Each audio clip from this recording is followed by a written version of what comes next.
दोस्तों, हमारे हिंदू संस्कृति में प्रत्येक घर में प्रतिदिन पूजा पाठ करने की परंपरा है और इसके लिए सभी अपने घरों में अपने आराध्य का छोटा सा ही क्यों ना हो, लेकिन एक मंदिर अवश्य ही बनाते हैं।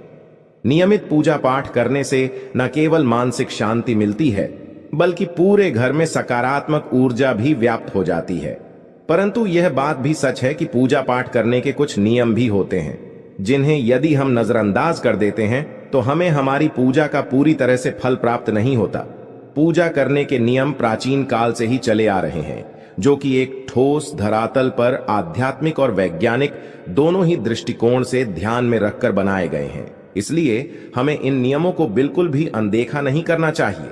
ऐसा ही एक महत्वपूर्ण नियम है घंटा नाद, यानी कि पूजा करते समय हम जब घंटी बजाते हैं, उसे बजाने के लिए शास्त्रों में कुछ नियम निर्धारित किए गए हैं। शास्त्रों में देवताओं के सामने घंटी बजाने का बहुत अधिक महत्व बताया गया है, जिसे हम इस कृष्ण श्लोक के द्वारा समझ सकते हैं। आगम अर्थम तु देवानाम, गमन अर्थम तु राक्षससाम, घन्नत्ता रावम, करोम्य अदो देवता आह्वाना लांछनम। इसका अर्थ है कि घंटी बजाने से देवताओं का आगमन और राक्षसों का गुमान होता है, और जो घंटियां राक्षसों से हमारी रक्षा करती है उसे हमारा नमन है। तो चलिए दोस्तों, जान लेते हैं कि पूजा करते समय जब हम घंटी बजाते हैं तो उसके पीछे क्या कारण है, घंटी को बजाने के क्या नियम है, और पूजा के वक्त घंटी बजाते समय होने वाली गलतियां कौन सी है जो हमें भूलकर भी नहीं करनी चाहिए। दोस्तों, क्या आपने कभी अपने घर के मंदिर में रखी हुई घंटी को ध्यान से देखा है? अगर आप ध्यान से देखेंगे तो आपको घंटी के ऊपरी हिस्से पर, यानी जहां से हम इसे पकड़ते हैं, उस पर गरुड़ बना हुआ दिखाई देता है। अंततः घर पर जो हम घंटी इस्तेमाल करते हैं उसे गरुड़ घंटी कहा जाता है। पूजा करते समय गरुड़ घंटी का उपयोग भगवान को आमंत्रित करने, अर्थात भगवान का आवाहन करने के लिए किया जाता है, जिससे एक सुंदर ध्वनि से भगवान का आवाहन करने का आभास होता है। जब हम विधि विधान से पूजा करते हैं तो उसमें घंटी का उपयोग अवश्य रूप से करते हैं। पूजा संपन्न होने पर आरती करते समय विशेष रूप से घंटा नाद होना चाहिए, नहीं तो हमारी पूजा आदि अधूरी मानी जाती है।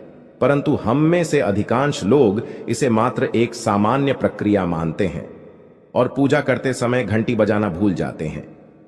तो आइए जानते हैं उन नियमों के बारे में। मतलब आज की वीडियो पूरी तरह से आपके प्रश्नों पर आधारित है, जिनका उत्तर मैं आपको शास्त्रों के अनुसार देने का पूरा प्रयास करूंगा। तो वीडियो को पूरा जरूर देखें, और अगर आपको आज की वीडियो अच्छी लगे तो इसे लाइक जरूर कीजिए। जय मां लक्ष्मी आपके इस वीडियो को जो भी लाइक और चैनल को सब्सक्राइब करें, उसके जीवन में कभी भी धन की कमी ना होने देना। दोस्तों, हमारे प्राचीन शास्त्र की मान्यता है कि सृष्टि के निर्माण के समय सबसे पहले जो बड़ी सी ध्वनि निकली थी वह घंटी की आवाज के समान सुनाई दी थी।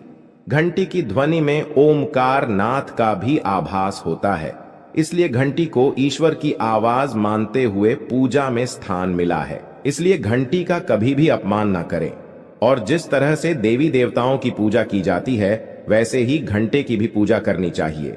दूसरी बात, घंटी को प्रणाम करके ही उसे बजाना चाहिए। बिना प्रणाम किए घंटी बजाना अच्छा नहीं माना जाता। दोस्तों, आपने अक्सर यह महसूस किया होगा कि पूजा करते समय जैसे ही घंटी बजाई जाती है तो पूरे घर के साथ साथ संपूर्ण वातावरण शुद्ध और पवित्र सा हो जाता है और चारों ओर सकारात्मकता फैल जाती है। लेकिन यदि हम नियमों को नजरअंदाज कर देते हैं तो हमें इसका संपूर्ण फल नहीं मिल पाता है। दोस्तों, अधिकतर लोग पूजा संपन्न होने पर केवल आरती के समय ही घंटी बजाते हैं, लेकिन यह भी ध्यान रखें कि भगवान को जल अर्पण करते समय, धूप दीप लगाते समय, नैवेद्य अर्पण करते समय घंटा नाद करना चाहिए। ऐसा करने से हमारी पूजा संपन्न मानी जाती है। दोस्तों, घंटी बजाते समय भगवान का नाम अथवा आरती अवश्य बोलनी चाहिए। 1 या 2 मिनट ही क्यों ना हो, परंतु प्रतिदिन सुबह शाम घर में घंटी अवश्य बजानी चाहिए। यदि आपको अपने घर में या अपने आप में नकारात्मकता महसूस हो तो आप थोड़ी देर के लिए भगवान के सामने घंटी अवश्य बजाए, सारी नकारात्मकता नष्ट हो जाएगी। दोस्तों, पूजा घर में शनि महाराज एकांत विरह, उदासीनता और वैराग्य के देवता माने जाते हैं।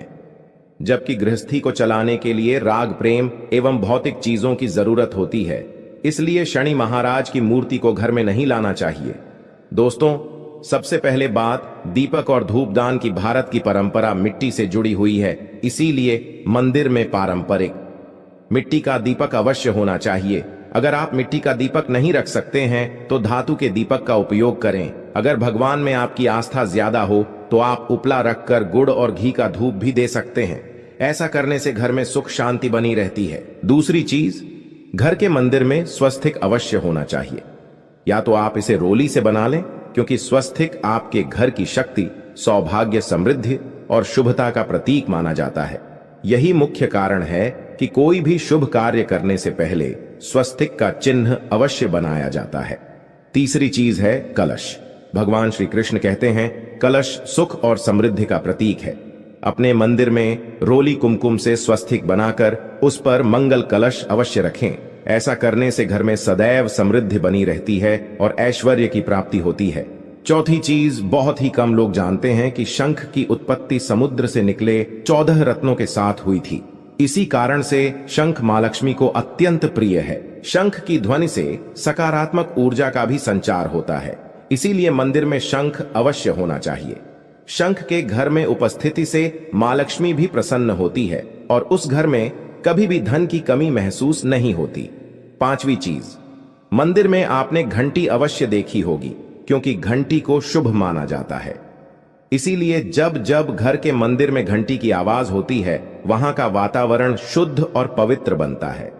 जिस घर में पूजा के दौरान घंटी बजाई जाती है, उस घर के आसपास की सभी नकारात्मक शक्तियां दूर हो जाती हैं और साथ ही सुख समृद्धि के द्वार खुलने लगते हैं। तो यह हैं वे वस्तुएं जिन्हें घर के मंदिर में जरूर रखनी चाहिए। आइए अब जान लेते हैं कि घर के मंदिर में कौन सी चीजें कभी नहीं रखनी चाहिए। सबसे पहली चीज, गणेश जी की मूर्ति। घर में कभी भी गणेश जी की मूर्ति 3 अथवा 5 ऐसी विषम संख्या में ना रखें। अपने मंदिर में गणेश जी की केवल 2 मूर्तियां रखें, इसे शुभ माना जाता है। अगर आप अपने मंगल की कामना करते हैं तो गणेश जी की मूर्ति मुख्य द्वार पर अंदर की तरफ मुख करके लगा ले। कई लोग ये गलती करते हैं कि मुख्य द्वार पर गणेश जी की मूर्ति बाहर की ओर मुख करके लगा देते हैं, जिससे उन्हें काफी नुकसान का सामना करना पड़ता है। अगर आप चाहे तो मुख्य द्वार के दोनों ओर लगा दें या फिर मुख्य द्वार के अंदर की ओर लगाइए, लेकिन बाहर की ओर कभी भी नहीं लगानी चाहिए। दूसरी चीज, टूटे हुए चावल। अपने मंदिर में कभी भी टूटे हुए चावल ना रखें। इसके साथ ही पुराने चढ़ाए हुए चावल अधिक समय तक ना रखें। यह नकारात्मक ऊर्जा फैलाते हैं। यह बात भी ध्यान रहे कि आप मंदिर में रखने वाले चावलों का इस्तेमाल हल्दी में भिगोकर ही करें, इससे अधिक शुभ परिणाम मिलेंगे। 3 पूर्वजों की तस्वीरें। इसके साथ ही अगर आपके घर के मंदिर में पूर्वजों की तस्वीरें रखी हुई हैं तो उन्हें तत्काल बाहर निकाल दें। यह आपके परिवार के लिए काफी अशुभ है। धर्म ग्रंथों के अनुसार पूर्वज पूजनीय है, लेकिन वह देवताओं के बराबर नहीं है। इसलिए अपने पूजा घर में कभी भी मृत परिजनों की तस्वीरें ना रखें। यह आपके लिए अशुभ संकेत है। इसके परिणाम भी काफी घातक हो सकते हैं और मंदिर का वातावरण भी नकारात्मक हो सकता है। इसके अलावा अगर आप किसी साधु संत को मानते हैं तो उनकी तस्वीर भी घर की किसी दीवार पर लगाएं। उसे पूजा घर में भूल से भी ना रखें। यह घर के वातावरण को नकारात्मक बनाता है। इसके साथ ही महाकाली, काल भैरव की मूर्तियां भी पूजा घर में नहीं रखनी चाहिए। और हां दोस्तों, ध्यान रहे कि मां लक्ष्मी के खड़े स्वरूप की पूजा मत कीजिएगा, क्योंकि मां लक्ष्मी हमेशा बैठी हुई मुद्रा में होती है, इसलिए उनके बैठे हुए स्वरूप को ही पूजना सही है। चलिए दोस्तों, अब हम आपको बताते हैं उन अति महत्वपूर्ण चीजों के बारे में जो आपके पूजा घर में होनी ही चाहिए। धर्म ग्रंथों में इन चीजों को अत्यधिक पवित्र और खुशहाली के साथ साथ समृद्धि का प्रतीक माना गया है। ये चीजें आपको खुशियों की चौखट पर खड़ा करती है, इसलिए ये आपके मंदिर में होनी ही चाहिए। गंगा जल की पवित्रता के बारे में तो आप जानते ही होंगे। मां गंगा जो हर किसी के पापों को धुल देती है, लोगों को शांति देती है। अगर आप भी अपने जीवन में सुख और शांति कायम रखना चाहते हैं तो घर के मंदिर में गंगा जल होना ही चाहिए। इसके लिए आप एक तांबे के पात्र में गंगा जल को भरकर रख सकते हैं। यह आपके परिवार में सुख शांति का प्रतीक है, जो घर की पवित्रता को भी बनाए रखता है। इसलिए कभी भी प्लास्टिक की बोतल या अपवित्र बर्तन जैसे स्टील या लोहे के बर्तनों में गंगा जल नहीं रखना चाहिए। ये अशुभ होता है। और अगर आप महालक्ष्मी को प्रसन्न करना चाहते हैं तो पूजा करते समय मां लक्ष्मी को कमल का फूल चढ़ाएं। मां लक्ष्मी कमल के फूल पर ही विराजमान रहती है। उन्हें बेहद प्रिय होता है क्योंकि ये कीचड़ से निकलकर भी दुनिया में खूबसूरती और पवित्रता बिखेरता है। इसलिए माता लक्ष्मी की पूजा करते समय कमल का फूल जरूर चढ़ाना चाहिए। ऐसा करने से कई गुना लाभ आपको मिलेगा। दोस्तों, इस दिवाली ध्यान रहे कि आप दीपक से दीपक ना जलाइए। शास्त्रों के अनुसार जो व्यक्ति दीपक से दीपक जलाता है वो रोगी होता है। ऐसा करने से रोग भी परिवार में पनपते हैं। इसलिए कभी भी दीपक से दीपक नहीं जलाना चाहिए। साथ ही मंदिर में एक घी का और एक तेल का दीपक जरूर जलाइए। ये आपको समृद्धि देगा। घी का दीपक दाईं तरफ और तेल का दीपक बाईं तरफ जलाने से समृद्धि बरकरार रहती है। इसके अलावा घंटा, धूपदानी, गंगा जल जैसी चीजों को बाईं तरफ रखना शुभ होता है। उम्मीद है दोस्तों आप ये समझ गए होंगे कि मंदिर में क्या रखना है और क्या नहीं रखना है।